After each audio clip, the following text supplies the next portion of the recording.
भक्तों, क्यों कहते हैं कि व्रतों में सबसे उत्तम व्रत है एकादशी का व्रत? आइए इस कथा के माध्यम से श्रवण करते हैं। राजा ने पूछा, व्रतों में सबसे उत्तम व्रत कौन सा है? उत्तम तीर्थों में कौन महान है और पूजनीय देवताओं में कौन मुख्य है, यह मुझे बताइए। तब गर्ग जी ने कहा, यदुनंदन, व्रतों में एकादशी सबसे श्रेष्ठ है। तीर्थों में भागीरथी गंगा, देव भक्तों में वैष्णव, देवताओं में भगवान विष्णु और पूजनियों में श्री गुरु सबसे महान है। जो इस बात को नहीं मानते हैं वे कुंभी पाक नरक में गिरते हैं। राजा बोले, मुने, गुरुदेव एकादशी का तथा अन्य भागीरथी आदि का महात्म्य कृपा करके मुझसे कहिए। ऐसा प्रणाम करके वो पूछते हैं। तब गर्ग जी कहते हैं, यदुनंदन, मैं सब कुछ बताता हूँ, सुनो। एकादशी के दिन अन्न तथा फल कुछ भी नहीं खाना चाहिए। नृपश्रेष्ठ जो शास्त्रोक्त विधि से प्रसन्नता पूर्वक एकादशी का व्रत करते हैं और उसका पालन करते हैं, उसके लिए वहां सदा फलदायिनी रहती है। तब ब्रजनाभ कहते हैं, महर्षि, यदि मनुष्य एकादशी को फलाहार करते हैं उनकी क्या गति होती है, यह हमें विस्तार पूर्वक बताइए।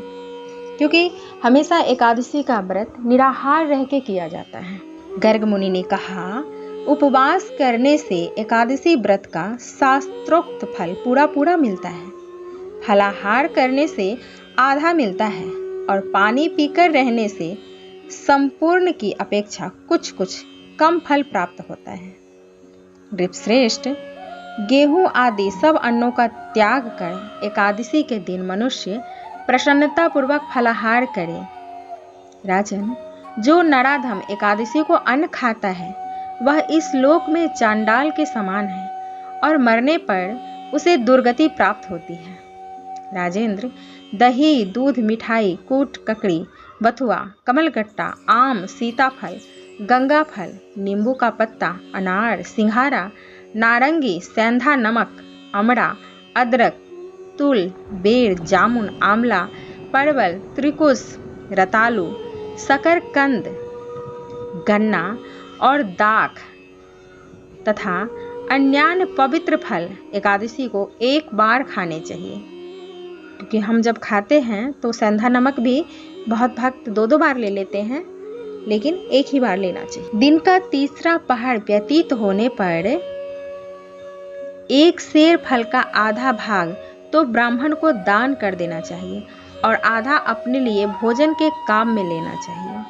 एकादशी को एक बार फल खाएं और 2 बार पानी पिए, भगवान विष्णु का पूजन करके रात में जागरण करे तो मनुष्य एकादशी को 2 बार या 3 बार फलाहार करता है, उसको कोई फल नहीं मिलता है।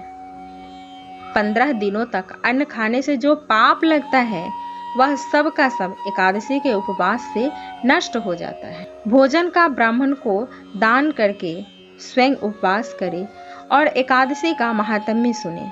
ऐसा करके मनुष्य सब पापों से मुक्त हो जाता है। एकादशी के व्रत से धनार्थी धन पाता है, पुत्रार्थी पुत्र को प्राप्त करता है और मोक्षार्थी मोक्ष को प्राप्त कर लेता है। तो ये है एकादशी व्रत का महात्म्य। तो अगर असंभव हो तो व्रतों में श्रेष्ठ एकादशी व्रत जरूर करें।